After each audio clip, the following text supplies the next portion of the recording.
Assalomu alaykum. Bugun sizlar bilan Formula 1 va Gran Turismo filmlari haqida gaplashamiz.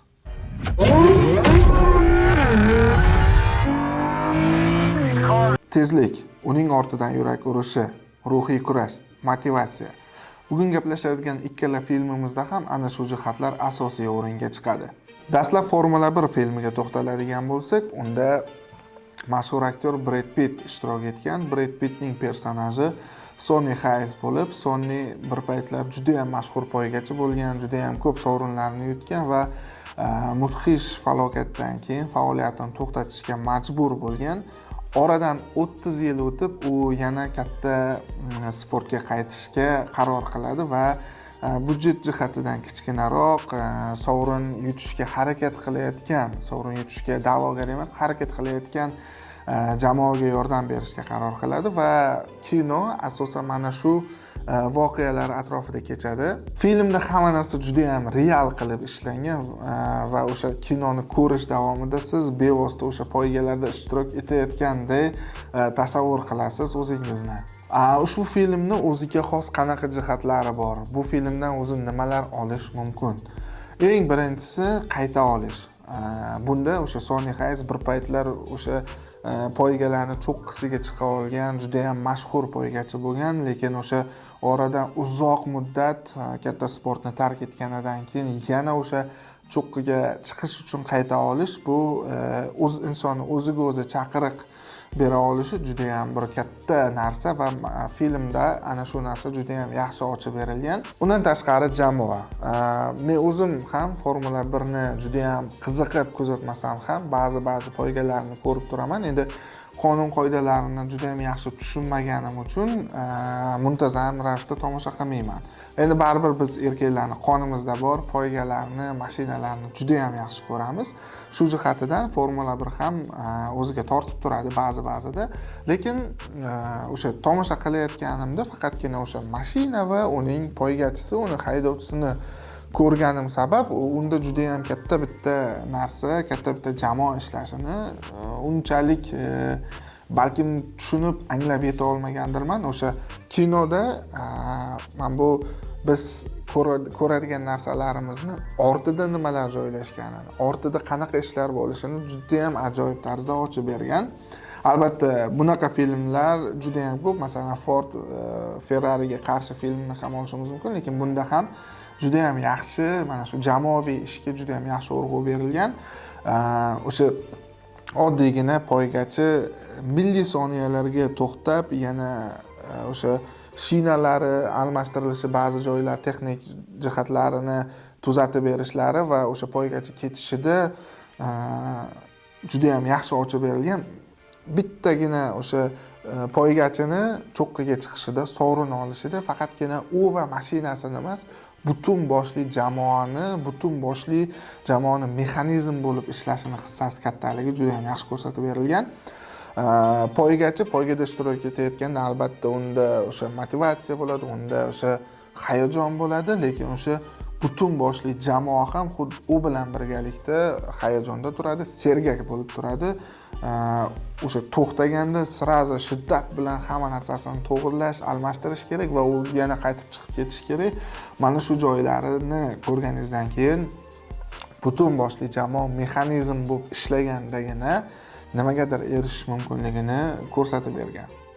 Bu filmda yana mas'uliyat, yetakchilik degan jihatlarga ham yaxshigina urg'u berib o'tishgan. Ya'ni Sonny Hayes juda ham tajribali poygachi, uni backgroundi mashhur va u oradan uzoq muddat o'tgandan keyin qaytyapti va qaytganda ham mashhur bir nimalarga emas, jamoalarga emas, budjet jihatidan kamroq va sovrinlar uchun kurashishga hali endi harakatni boshlayotgan yosh jamoaga kelib qo'shiladi va mana shu jamoada u haqiqiy yetakchi, haqiqiy mas'uliyatni o'z bo'yniga oladigan inson bo'lib gavdalantiriladi va inson bitta jamoada ishlayotganda, qo'shilayotganda mas'uliyatni o'ziga ola bilishi, yetakchilik qobiliyatlarini namoyon etishi, har qanaqa o'sha sovringa yetaklashi mumkinligini ko'rsatib bergan. Ride that car.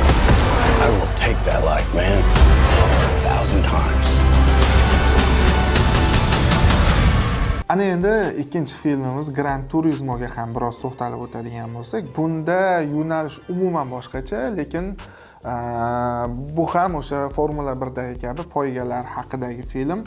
Bunda qahramonimiz oddiy simulyator o'ynovchisi, oddiy o'yin o'ynovchisi bo'ladi. Gran Turismo o'yinlarining ishqibozi bo'ladi va uning haqiqiy poygalargacha bo'lgan yo'li, haqiqiy poygada ishtirok etishigacha bo'lgan yo'li juda ham ajoyib tarzda ko'rsatib berilgan. Bu filmda ham o'sha biz biladigan klassik formula ishlatilgan, yosh, tajribasiz bir qahramonning katta sahnaga yorib chiqishi. Gran Turismo filmini o'ziga xos jihatlari qanaqa deganda, bunda bu filmda self actualization juda ham yaxshi ko'rsatib berilgan, ya'ni insonni o'z-o'ziga bo'lgan ishonchi uni qanaqa marralarga olib borishi juda ham yaxshi ko'rsatib berilgan, ya'ni o'sha oddiygina bitta o'yinlarni o'ynovchisidan haqiqiy real poygalarda ishtirok etuvchi qahramonga aylanib ketishigacha. Insonning maqsadlari qanaqa jiddiy bo'lsa, insonning orzulari ro'yobga chiqish darajasida bo'ladigan bo'lsa, inson o'sha narsani uddalay oladi. U o'sha qobig'idan chiqa oladi va maqsadi sari harakat qila oladi. Bu filmda mana shu narsalar juda ham yaxshi ko'rsatib berilgan va juda ham ko'pchilikka motivatsiya bo'lib xizmat qiladi bu film. Formula 1 va Gran Turismo filmlari bir-biridan ba'zi jihatlarda, ba'zi jabhalarda farq qiladi. Ya'ni Formula 1da biz ko'ramiz tajribali, mutaxassis, o'sha jamoaviy ish qanaqa marralarga olib borishi, Gran Turismoda esa yosh, tajribasiz bir bolaning katta bitta sahnaga qadam qo'yishi ko'rsatib berilgan. Umuman Formula 1da biz qo'shtirnoq ichidagi qayta tug'ilish, hamma narsani qaytadan boshlashni ko'radigan bo'lsak, Gran Turismoda esa ichki motivatsiya, ichki o'z-o'ziga bo'lgan ishonch, nimalarga yetaklab borishi mumkinligi juda ham yaxshi ko'rsatib berilgan. Mana shu jihatlardan bir-biridan ozgina farq qiladi, lekin bu ikkala filmni ham umumiy jihatlari bor. Ikkala film ham tezlikni, poygalarni orqa fon sifatida ishlatgan va uning markazida inson turadi, uning o'z-o'ziga bo'lgan ishonchi turadi. Undan tashqari ikkala filmda ham qo'rquv degan xislat bor.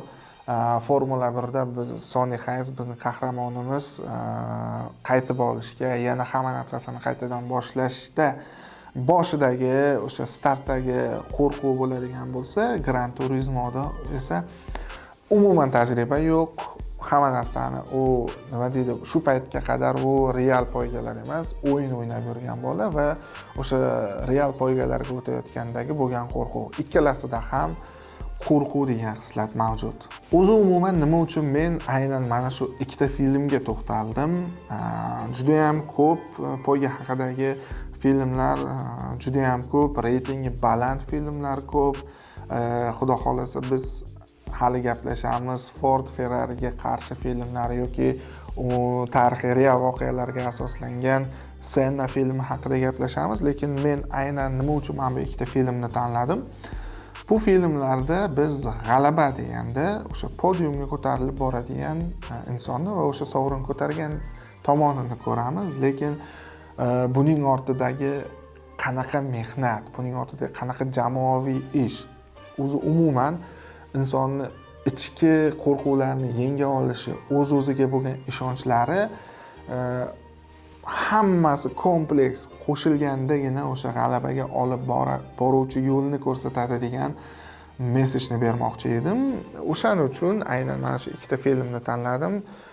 Ko'pchilik aytishi mumkin, nega nima deydi, reytingi baland yoki juda ham mashhur bo'lgan poyga haqidagi filmlarni olmading deb. Ularga ham navbat keladi, lekin bu ikki film ham albatta e'tibordan chetda qolishga arziydigan filmlar emas. Ikkalasida ham o'ziga xos yo'nalishida, o'ziga xos bera oladigan narsalari bor. Aynan mana shu narsalarni men yetkazib bermoqchi edim. Sizga qaysi film ko'proq yoqadi? Formula 1 yoki Gran Turismo? Izohlaringizni yozib qoldiring.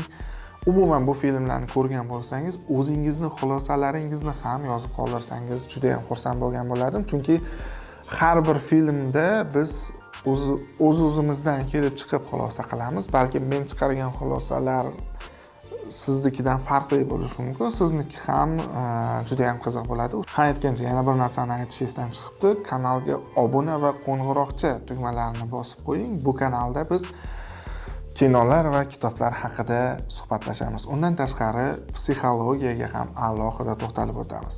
Keyingi videolarda ko'rishguncha salomat bo'ling.